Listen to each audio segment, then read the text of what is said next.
2 billion pesos. In 3 years. Lubog. Lubog. Nanggaling po ako sa Sipokot last week. Huwag na lang. Nag-away pa ako. Lubog ang Sipokot. Lubog ang Naga City. Bakit hindi ninyo yun ang inyong investigahan? Ayun na nga mga kababayan, muli ho tayong nagbabalik sa panibagong reaction video. Dito sa video na to, pag-uusapan ho natin ang panawagan ng ating mga kababayan sa social media na kung saan hinihimok ho nila ang ating mga mambabatas na magpatawag ng investigasyon kaugnay dyan sa nangyaring malawakang baha dyan sa Bicol Region. At dapat daw ho, base sa mga kababayan nating nananawagan dito sa mga congressman at mga senador na to, ipatawag itong si DPWH Secretary Manuel Bunuan para maipaliwanag once and for all yung nangyaring napakatinding baha dyan sa Bicol Region. Kasi ho, kitang-kita nyo naman ho, kung meron hong flood control na gumana doon sa lugar na yon, hindi ho ganun kalaki ang pinsalang natamasa ng ating mga kababayan na nandyan sa Bicol Region. Pero bago natin umpisahan ang ating talakayan, gusto ho muna nating pasalamatan yung ating mga kababayan dito sa PH Update. Kahit ho talaga wala tayo dito, wala tayong upload, yung mga lumang upload natin, yun ho ang tinitira nila. Maraming salamat ho ha. At sa mga baguhan lang ho dito sa PH Update, isang like at isang subscribe, masaya na ho tayo dyan. At sa mga gustong sumali sa ating community, i-click nyo lang ho yung join button sa baba. Nandyan ho, join button. Para kayo ho ang pinakaunang makakita sa ating mga reaction video. Ayun na nga, no? Para dun sa mga nagtatanong kung bakit nasaan na daw yung dating host dito sa PH Update. Wala na ho, sinipa na ho natin. Wala, naka 3 strike na ho siya eh. Pero at least, sino ho bang gusto nyo maging host? Yung mama na yun na hindi man lamang marunong maghahit, hindi ho niya alam i-shape yung kanyang mga balbas. Tayo naman ho dito, talagang inaayos ho natin yan para presentable ho tayo sa ating mga kasama dito sa PH Update. Bago natin umpisahan ang ating talakayan, gusto ho muna natin pasadahan yung mga punto de vista nitong si Madam Shelo Magno, no? Kaugnay dyan sa pondo ng ating bansa. No? Pag-uusapan ho dito yung mga kalokohan ng mga tao dyan sa House of Representatives at Senado. Ito mga kababayan. Game. Kung bibigyan mo ng grade or assessment yung pag-allocate ng budget ng gobyerno sa Pilipinas, anong assessment? Actually, based dun sa 2024 experience, Okay. bigyan ko siya ng failing grade. Talaga? Wild Okay. Hindi kasi alam mo, ang interesting ngayon, marami na actually nai-involve dun sa Failing budget. grade, Kasi we can watch it, nanonood ka na sa YouTube, di ba? Nadidinig mo yung mga deliberation. Pero you know kung ano yung pinaka-frustrating dito sa 2024 budget. Dun sa buong proseso kasi, parte yung pagiging transparent nga, kaya napapanood ng mga tao. Pero doon sa final stage ng budgeting, fina-finalize lang yan ng konting representative ng mga congressman at saka mga konting representative ng mga senador. Tama. Doon ho sa BICAM na yon, doon na ho nagkakasingitan nga.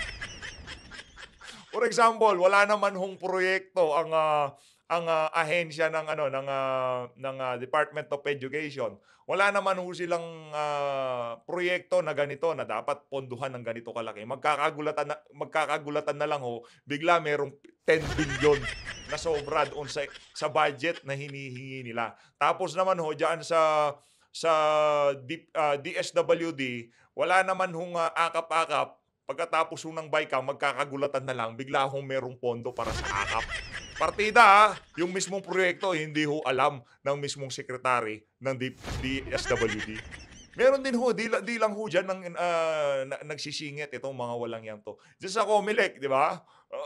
Nagtaka ho sila, bigla-bigla, meron hong napakalaking pondo na isiningit sa kanilang budget. Ngayon ho pala, pondo yon para sa Peking Initiative. Pambira ho talaga. Kaya dapat ho dito sa administrasyon na to, sama-sama ho tayo na bantayan yung House of Representatives at Senado. Tapos, dapat ang gagawin na lang nila, i-reconcile nila yung konting pinagkaiba ng Senado at saka Kongreso. Diba? Yun po yung tinatawag nating Bicameral Conference Committee. Okay.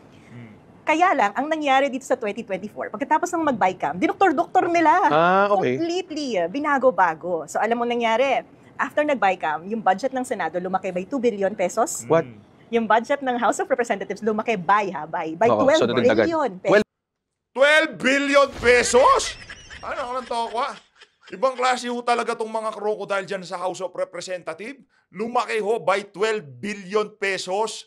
Pagkatapos ho ng Bicameral Conference Committee, magsasama-sama yung mga malalaking crocodile siguro napagdesisyonan nila, malapit ng eleksyon.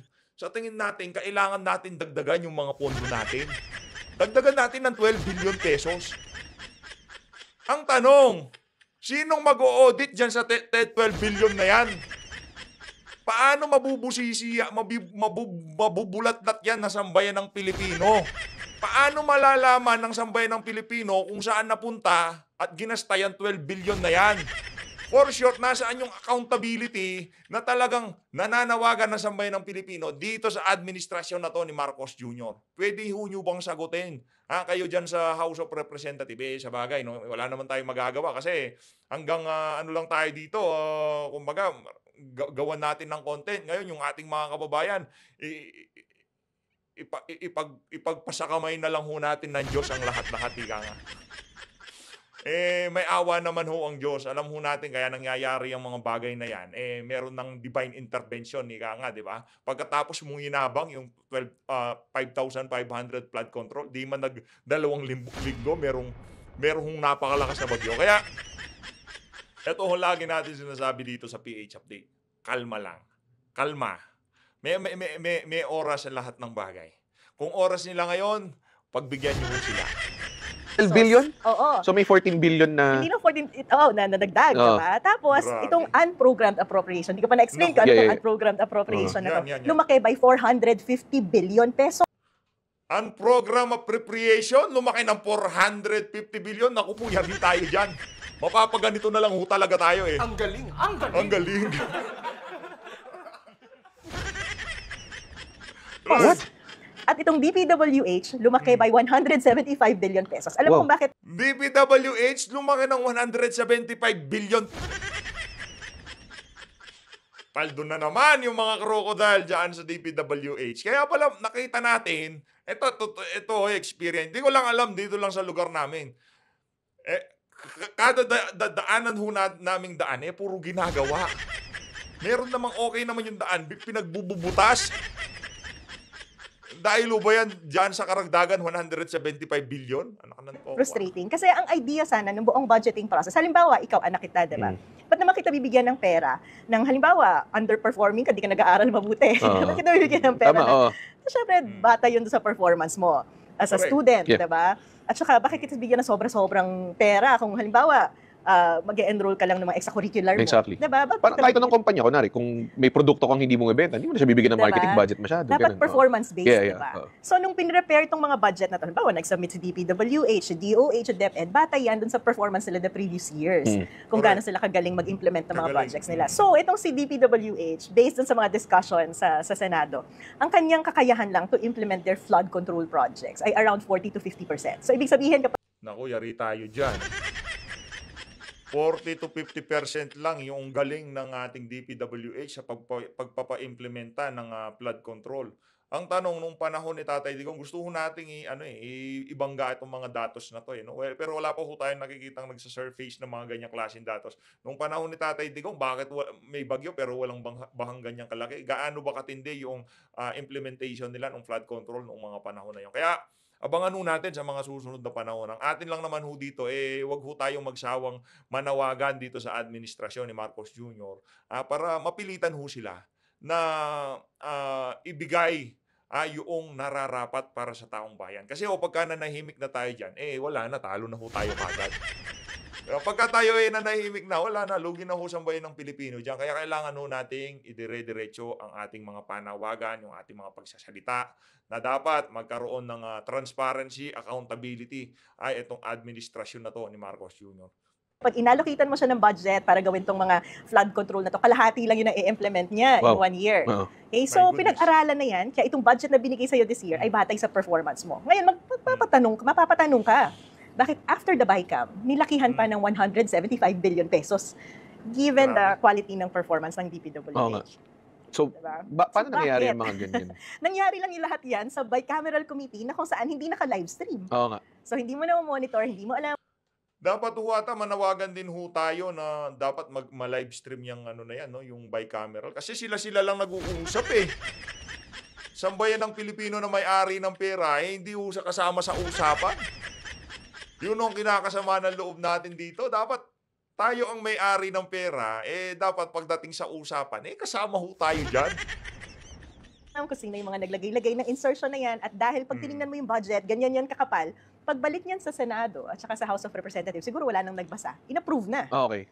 So yun na yung budget natin ngayon. Parang ano lang, para school project lang. We're talking of trillions of pesos, diba? Oo. Ayun na nga mga kababayan, comment react ho kayo dyan sa isiniwalat na yan ni Ma'am Cielo Magno. No? Napakahusay ho nito. Ika nga nitong si Ma'am Crisette, pag nakausap po siguro nitong, base kasi sa po si Ma'am Crisette, dilawan daw ho to. Siguro kung makausap nitong si Ma'am Cielo Magno, itong si dating Pangulo Rodrigo Duterte, malamang sa malamang makukonvert ho yan. Pagka narinig niya yung mga prinsipyo nitong si dating Pangulo Rodrigo Duterte, tayo ho ay naniniwala na itong Ali na to, saka pagka nagsasalita, meron no kasing minsan no kasi nasa delivery ng mga nagsasalita kung bakit sila pinapakinggan. Meron tong ganun. Ngayon yung pag-deliver nito, parang curious ka, anong susunod na sasabihin nitong Ali na to? Diba? Kaya sa tingin ho natin, kung sakaling maging kapanaling natin to, maging makasama natin to, isa ho siya sa mga magpapalakas sa boses natin dito sa ating mga pinaglalaban sa ating bansa. Dito sa bahagi ng video natin na to mga kababayan, dito sa bahagi ho ng video natin na to, pag-usapan na ho natin itong si Showbiz Fanatics, meron ho siyang video dito kaugnay dito kay Congressman Rodante Marcoleta. Tayo naman ho sang-ayon dito sa sinasabi nitong si Showbiz Fanatics. Suportahan din ho natin itong si Showbiz. Isa ho din ho sa mga kumbaga malupit kung mag-research sa kanyang mga content, no. Pakinggan ho natin na dapat talaga kung tayo tatanungin, hindi ito. Siyempre, isa lang naman ho tayo dito sa PH Update. Kung kayo ho tanungin ko, sa tingin nyo, kailangan mo nang itigil pero yung bukas, dapat ituloy na ho yun. Wala nang atrasan yun. Diba? Yung investigasyon kaugnay doon sa EJK, yung parallel investigation, ituloy. Pero yung mga kabalintunahan nila, yung mga kapritsuhan nila dyan sa House of Representatives, unahin nyo na ho muna yung mga nabahang kababayan natin dyan sa Bicol Region. Tayo yung nalulungkot, no? Kasi grabe ho yung mapahanggang sa ngayon. Base ho sa ating mga nakikitang larawan sa social media, yung mga pinupost ng ating mga kababayan doon, marami pa daw hong mga lugar dyan sa Bicol Region na mapahanggang sa ngayon panahon na to, lubog pa rin ho sa baha. Nakakalungkot. Pakinggan ho natin itong si Kong Dante Marcoleta. Matapos amining pinagpapatuloy lamang ng GPWH ang mga proyekto ni dating Pangulong Rodrigo Duterte at mukhang hindi raw totoo ang 5,500 flood control project ng Nako, sunog ho itong si Bunoan dito. Mantakin nyo yun mga kababayan, itutuloy nyo na lang yung inumpisahan ni Tatay Digong, hindi nyo pa magawa ng maayos. Doon ho tayo nalalabuan sa totoo lang. Gagawin nyo na lang, nandyan na, proyekto. Yung problema ho, baka yung mga kontraktor na matitino noong panahon ni Tatay Digong, pinagtatatanggal itong mga tao na to. Kasi nung panahon ni Tatay Digong, madami hong bagyo. Ulysses, mararaming yung volume ho ng tubig, hindi rin ho biro. Pero hindi ho tayo inabot, hindi ho tayo napeste ng ganito kagaya dyan kay Christine. Christine ba? Hindi ho tayo napeste ng ganito katindi. Kasi sa tingin natin, yung mga pondo ng mga panahon na yun, nalalagak doon sa mga proyekto na dapat nilang kapuntahan. Ngayon talagang apurado itong mga politiko na to. Pansin nyo ho ba? Hindi ko alam sa lugar lang namin to Sa lahat ho ng daan na dinadaanan ko, puro winawasak ho nila mga daan. Talagang gumagawa ho ng pera itong mga walang yung politiko na to. Dahil malapit ng eleksyon. Mantakin nyo, 3 taon, hindi nila winawasak ang daan kahit baho-baho. Ngayon malapit na eleksyon, talagang pinagwawasak nila. Itinaon pa ho nila kung kailan tag-ulan, nanak ng tokwa. Alam nyo, napakadelikado. Gabi, yung nakasingle ka na motor, tapos rough road, babalentong ka na lang. Wala, tigok ka doon. Sabagay, yun lang naman ho talaga dahilan dyan. Dahil malapit eleksyon, kailangan ng pondo, gawa ng proyekto. Marcos Administration sa Give Party List Representative Rodante Marcoleta Ngayon, mungkahin ng habulin ang mga contractor na sangkot sa maanumalyang bilyong pisong flood control project ng Marcos Administration na tila hindi raw napakinabangan ng taong bayan. Dapat nga raw tugisin ang mga likong politikong tilang nakipagsabwatan di umano sa maanumalyang 5,500 flood control project ng Department of Public Works and Highways na tila pinagyabang raw ni PBBM sa kanyang sona, na tila ayon mismo sa netizen, parang wala naman raw talagang naging proyekto ang administrasyon pagdating sa pagkontrol ng baha sa Metro Manila at sa kalakhang probinsya malapit rito. Matapos ng kalampagin ng veteran broadcaster na si Ted Filon ang tila pangungurakot at di mo na pagbubulsa raw ng ilang mga politiko sa pondo ng taong bayan, nararapat lamang raw managot hindi lamang ang mga contractor na di umano'y nakipagsabwatan sa ilang mga politikong may hawak ng nasabing proyekto ng GPWH, ngunit dapat raw ay kasuhan at imbestigahan ang mga sangkot sa maanumalyang proyekto. Correct. Una sa lahat ay pera raw ito ng taong bayan na dapat pinakikinabangan ng mamamayan. Bukod sa di umano'y wala na raw mukhang maihaharap si PBBM at tapos tila ang kininraw ang proyekto ni dating Pangulong Rodrigo Duterte at Secretary Mark Villar ng GPWH taong 2016 hanggang 2022. Tila ay mismo kay Representative Rodante Morcaleta, dapat panagutin ang mga taong sangkot sa tila maanumalyang proyekto na 5,500 flood control project na noong nagdaang bagyong Karina tila walang naramdaman ang taong bayan. Narito at panoorin ang full video kung saan iminungkahi ni Sagip Party List Representative Rodante Morcaleta na imbestigahan ng GPWH ang kontrobersyal na proyekto ng Marcos administration dahil bukod sa hindi na raw ito napakinabangan, inamit pa mismo sa programa ni Ted Filon ni Secretary Manuel Bonoan ng DPWH na mukhang walang master plan ng pamahalaan para sa tila kontrobersyal na flood control project. Narito panoorin ang full video. Ngayon mga kababayan, kung wala talagang master plan, yung pinagpapatuloy na lang nila, partida ho yung master plan na yan, meron hong pondo para sa pag-aaral ng master plan na yan. Doon sa consultation sa mga expert, kumpleto ho ang pera. Yung pondo para sa flood control, kumpleto din ho ang pera dyan. Kaya masakit ho ang loob ng ating mga kababayang Bicolano dahil meron namang pera, meron namang kumpleto naman. Bakit binaha kami ng ganito?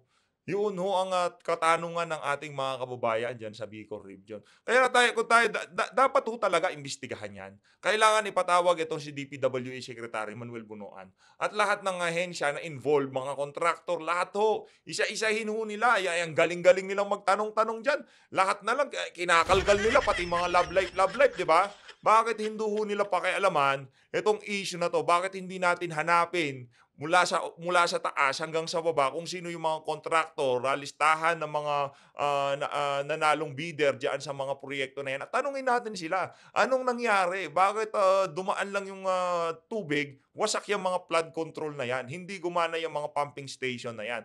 Kailangan ho talagang merong managot dito sa isa na to. Ngayon, kung hahayaan lang ho natin lumampas to, parang tinanggap na lang ho ng sambayan ng Pilipino yung sampal na ibinigay sa atin ng administrasyon ni Marcos Jr. Kayo, nasa sa inyo pa rin ho naman yan. Kumbaga, nandito lang naman tayo para ibigay yung punto de vista natin.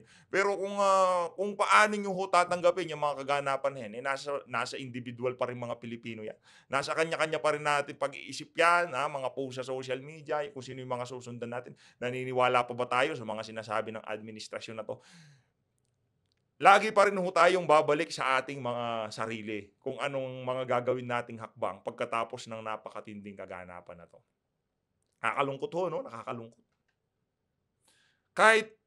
Kahit gusto natin i-lighten ang mood, yung tipong kalmahin yung ating sarili, hindi ho talaga pwede. No? Talagang itong mga issue na to, dapat hong magalit ng kababayan natin dito. Ano ba dapat nilang maramdaman dito sa issue na to? Kailangan ba natin ipagkibit balikat na lang? Kailangan ho ba natin tumawa? Kailangan ba natin ipagtripan tong issue?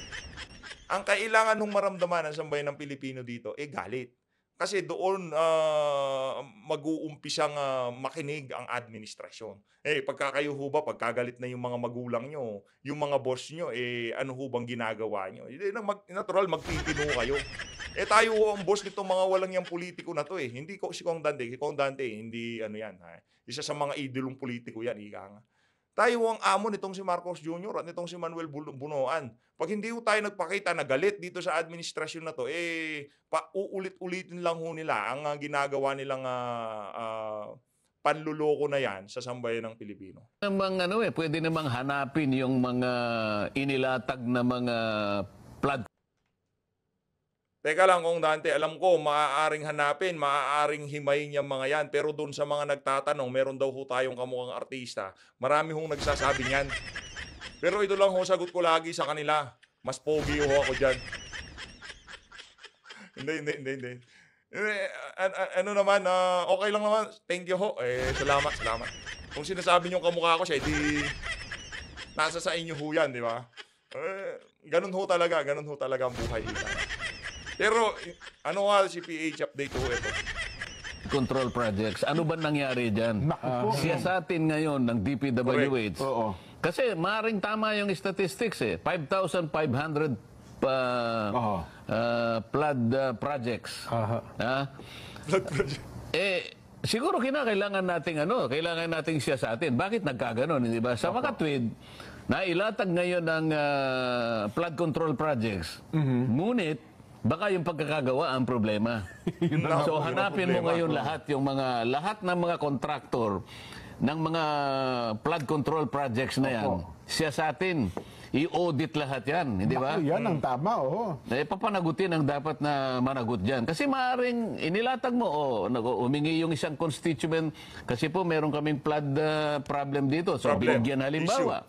Ngayon, nagawa ba ng totoo yun? Natapos ba sa... Kung ano yung specification, Kung ano yung plano. Baka mamaya, 1 kilometro yun. Ang tinapos mo, kalahating kilometro lang.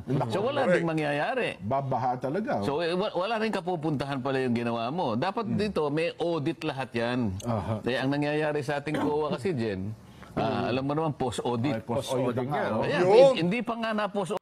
Alam nyo mga kababayan, sa mga plataforma nitong si Kong Dante, isa ho yan sa talagang dapat maisa katuparan kung sakaling malukluk siya. No? Yung issue natin, kaugnay dyan sa paraan ng pagbabantay ng Commission on Audit sa perang pinagkakatiwala dito sa mga ahensya ng pamahalaan na kung saan ginagamit ito para sa iba't ibang mga proyekto. Yun hong paraan ng kanilang pag-audit, kailangan hong mabantayan yan. Ginagawa ko kasi nga nila ngayon post-audit. Audit ngayon, sasabihin ngayon na, lahat po ng flood control project sa isablay po. Wag na po kayo mag-audit. Nakita na po namin Ang tanong doon, nung natuklas ang sablay, gano'n lang ba? Dapat mayroong managot. Pero sana, nung umpisa pa lang, umpisa pa, paano nagiging flood control ito? Yung specification mo, kulang. Doon pa lang mapapansin niya na Yan, na talagang gagawa yung contractor ng kaaliwas-wasan. Bakit kanya yung materialis mo,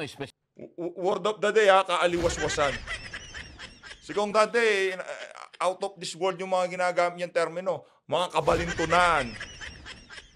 Ibang klase talaga. Specification, mali. Tingnan mo kanya yung riprap mo. Opo. Paano ngayon? Babagsak yung nito. Kaya nga yung flood control masisira kasi yung ginamit mong materialis substandard. So, tingnan niyo Senado nila. Sino ang iniimbestiga nila? Pastor Kito. Tingnan po, lumubog sa Naga ngayon, sa Bicol Region. Kailan lang, 1 buwan at kalahati, lumubog ang buong Maynila. Puro lubog. Magkano po yung... Tayo, bigla tayong napaisip doon Iniimbestigahan sa Senado itong si Pastor Apollo Kibuloy. Biglang lumubog ang Naga habang nakakulong siya. Habang nakakulong siya, lumubog din ang Manila. Di ho kaya tama ang suspetsya ng ibang mga kababayan natin sa social media na hanggang sa ngayong oras na to, hindi ho nakuha yung remote control dito kay Pastor Kibuloy. Suportahan ho natin Huwag niyo hong kalimutan sa Senado para talagang itong si Senator Risa Hontiveros makaharap niya na ang kanyang katapat. Meron hong napakagandang balita kaugnay dyan sa issue ng KOJC na yan. Yung mga major issues, major case dyan kay Pastor Apollo Kibuloy at sa kanyang mga kasamang nasasakdal sa Estados Unidos, wala na ho, kumbaga, absuelto na. Di tayo na. Basta maganda yung balita, absuelto o inatras na, basta maganda balita. Hindi pa ho natin nabasa pero nadaanan lang ho kasi natin kanina. Tuloy. Budget na ginugol ng gobyerno between 2022 to 2024 involving more than 5,000 flood control projects, Nako, totaling about 400 billion pesos. kakalungkot to. Bicol Region, kung anong iniimbestigan ninyo, gagawin mo. Trabaho po. Kung meron pong kasalanan ang isang tao na iniisip ninyo, dalhin mo ninyo sa korte na meron po tayong prosecutor's office. Effective po sila, na-open po sila. Nandiyan po yung mga koordinat, bakit tayo nakikipagsabayan sa korte? Sabi ng Korte Suprema, Hoy, Senado, hindi na prosecutor's office. You are not. Pagkatapos ho ng video na to, yung susunod na video natin, doon ho natin isa-shoutout yung mga kasama natin nagpakulay doon sa mga nagdang video natin. Dito, unahin na ho muna natin itong si Sir TJ Renz. Salamat ho sa talagang madilaw-dilaw na pakulay nyo. Mabuhay ho kayo, mega love shoutout. Mamaya ko na ho ipa-flash yung mga pangalan nyo sa ating screen sa susunod na video na lang.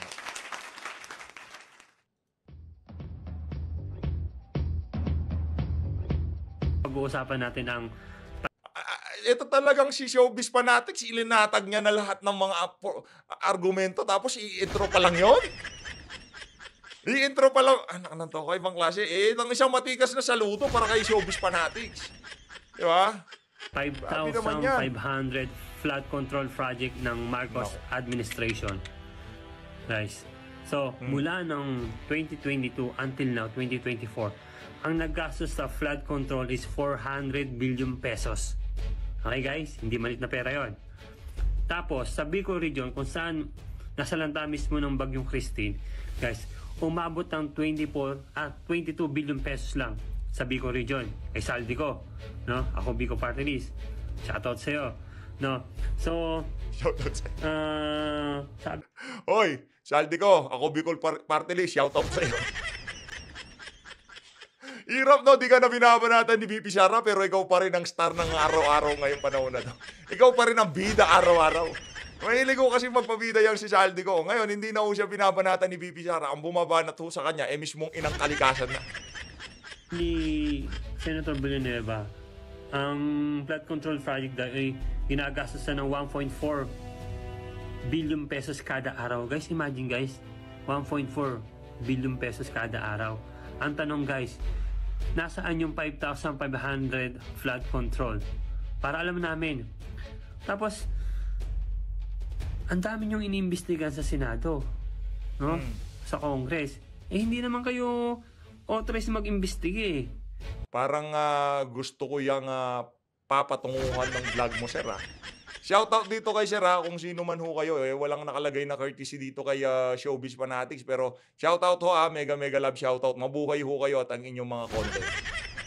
So guys, kung gusto nyo mag-imbestiga, imbestigahan to. Call out, shoutout sa mga senador dyan at mga congressman. No? Imbestigahan nyo yung flood control niya, 5,500 para maisa-isa natin. No? Ayan ang dapat ano. Kasi kung taong imbestigahan nyo, hayaan nyo na sa korte yan. Dapat talaga ang inimbestigahan niya kung gusto niya mag-imbestiga, mga project ng gobyerno. Correct. No? So ngayon guys, sinanda ko ang mga video na to, panoorin nyo, about sa flood control. So malinaw dito na walang accurate plan ng DPWH o master plan sa flood control. Pero ang tanong, bakit ang laki ng pondo? No? So pakinggan nyo si Senator Villanueva, Marcoleta, at yung mga retired general na pinapanagot si President BBM sa nangyari, no? Sa flood control.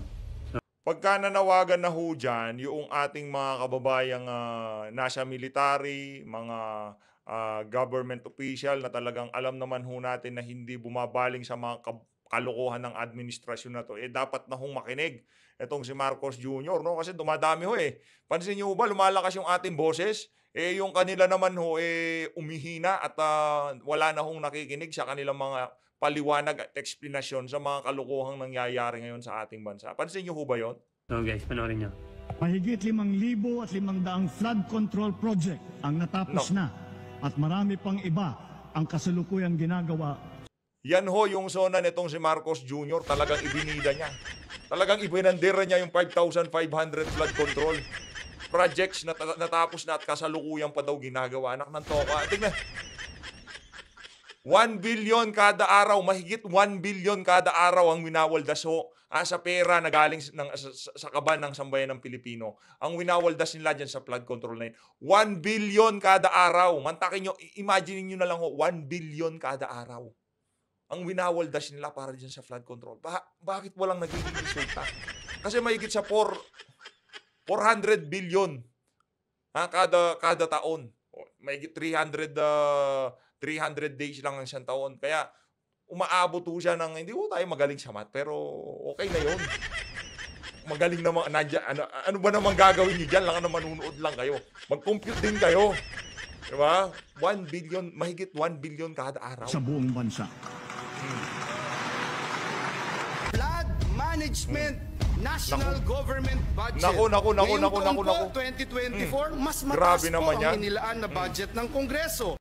Grabe, ito ho talaga Dito ho natin makikita na noon pa lang tinatawagan na ho ang pansin ng ating mga kababayan yan sa issue na yan ng flood control. Nung nagkaroon ng issue itong si Villanueva at itong si Saldico, hindi lang ho natin talaga dinikdik itong issue. Kaso paano nga naman natin didikdikin? Di ba kulang na lang i-mute nila ang bibig nitong si Villanueva. Yung mga aso ni Tambo pinagtulungan siya. Wala kang utang na loob. Galing ka dito sa House of Si Lolo PH, bumalik na naman. Diba ganun ang birada nila? Ikaw, wala kang utang na loob. Parang hindi mo alam ang pinanggalingan mo. Dati kang congressman. Kasama ka namin dito. Tapos ngayon binabastos mo ang House of Representatives. Yung mga langgos, pinagtulong-tulungan ito si Villanueva. Nung ibinulgar niya, yung mga kalokohan, mga di umanong kalokohan. Naka. Dito po sa flood management, nasa 1.35 billion kada araw. Meron 1.35 billion kada araw. Magaling mag-compute sa atin yan. 1.35. Ilan ba yun? 350 billion. 1 billion 350 million kada araw. Anak ng tokwa, kahit doon na lang tayo sa point Diba? Hindi naman natin pwedeng, wag na natin dalhin sa flood control yan. Kasi ibigay na lang natin sa mga mahihirap, gawin na lang natin ayuda. Hindi rin pwede yun. Hindi rin naman pwedeng ilaan na lang natin sa ibang mga proyekto. Yung 1.35 billion na yan para kada araw, para at least paganda natin. Hindi rin pwede yun. Bakit kanyo? Kaya ilinaan ng ganyang kalaki ang flood control project fund na yan, para mabawasan, masurvive, mapigilan ang mga ganyang klaseng kaganapan. Kaso nga yung ginagasta natin every 24 hours, yun Huwag natin kada 24 oras, tsaching ang nangyayari dyan. Kuha nyo ba? Hindi kagaya ng ating mga bill sa kuryente, isang buwan bago dumating. Hindi Kada 24 oras, 1.35 billion pesos. Po ang DENR, meron din po ang MMDA. Nako. Ang Grabe naman yan. Meron din po ang Climate Change Commission. Aabutin po ito ng Yan yung privilege speech nitong si Senator Joel Villanueva sa Senado noong 1.44 billion kada araw. Tingnan nyo sila. Anak ng to, 1.44 billion kada. Yung 440 million, yung point pa lang, kulang-kulang kalahating bilyon. Antindi ho, ibang klase itong administrasyon na to. Tayo ho napapaano na lang napapaisip na lang na paano ho nila nasisikmura yung mga ganyang klaseng panloloko sa ating mga kababayan. 'Di ba? Hindi siguro iniisip nila, sige, baka matsambahan natin. The whole year walang dumaan na bagyo. Kaya nga ho pinangalanan niya na alphabetical kasi kung gaano kadami yung alpabeto, ganun ho kadami ang mga posibleng bagyo na pwedeng bumisita sa ating bansa sa loob ng isang taon. Kaya yung inyong baka sakali, no, baka matsambahan natin, 1.44 billion kada araw. Ngayong araw na to, ibigay natin sa kanya. Ikaw naman ngayong araw, ilan ba kayo dyan sa House of Representatives? Kayo, maghati kayo sa isang araw. Ako muna ngayon, akin muna yung 1.44 billion. Hindi yung ganun yung pangungurakot, pero ang dating sa ating mga kababayan, parang pinagpapasapasahan nila yung kada araw ng flood control fund na yan. Wala na tao talaga. Ano na ho ata tayo? GG na tayo dito, no? Good game na tayo. Pwede na tayo ngayon. Good game. Sino ang inimbestiga nila? Pastor Kibuloy. No. Tingnan po, lumubog sa Ito si Pastor Kibuloy, mag-ingat-ingat kayo. Yung remote control baka nasa kanya pa ho. Hindi nyo nakuha. Nung hinuli nyo itong si Pastor Apollo Kibuloy, hindi nyo kinuha ang remote control. Tayo naman ho dito, suportado natin si Pastor Apollo Kibuloy. Kaya kayo, mag-ingat-ingat kayo. Itong administrasyon na to, huwag nyong galitin. Baka ano naman pindutin niya dyan.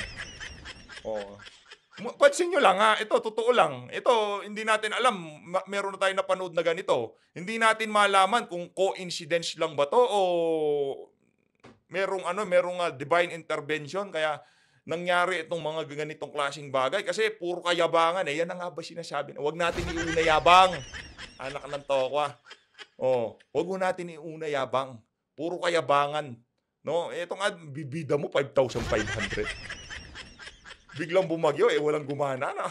Hindi pwede ganoon. Ngayon, sa Bicol region. Ba't umulit? Kung Dante, ba't umulit? Wala ka bang dyan? Yung, ito tayo. Ayaw natin umulit Mismo ng Department of Public Works and Highways o Inamin mismo. DPWH sa ginawang pagdinig dyan sa Senado na wala umanong konkretong plano ang gobyerno para masolusyonan ang malawakang pagbaha sa Pilipinas. Wala silang konkretong plano para maiwasan itong mga ganitong klaseng bagay. Wala tayong flood control master plan. Pero pagdating sa ayuda master plan, meron ho tayo dyan. Yung layering ng ating pamimigay ng ayuda, talagang napaka-redundant ho niyan, no? Meron ho tayong AX, pag hindi naka-AX, magtutupad yan, pag di nagtupad yan, mag-aakap yan. Iba ho, yung meron ho tayong layering. Pero pagdating dito sa mga bagay na to ng flood control, wala ho tayong master plan. Ginawa lang ho nila yung master plan nila para sa ayuda.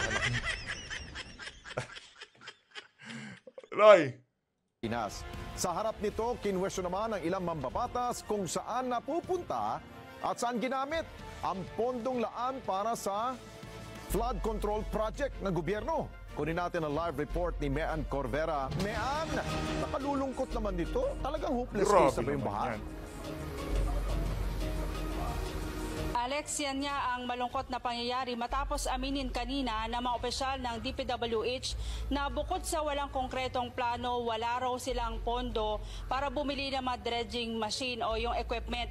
Yan ay ginagamit para hukayin yung mabababaw na riverbed o river basin natin dito.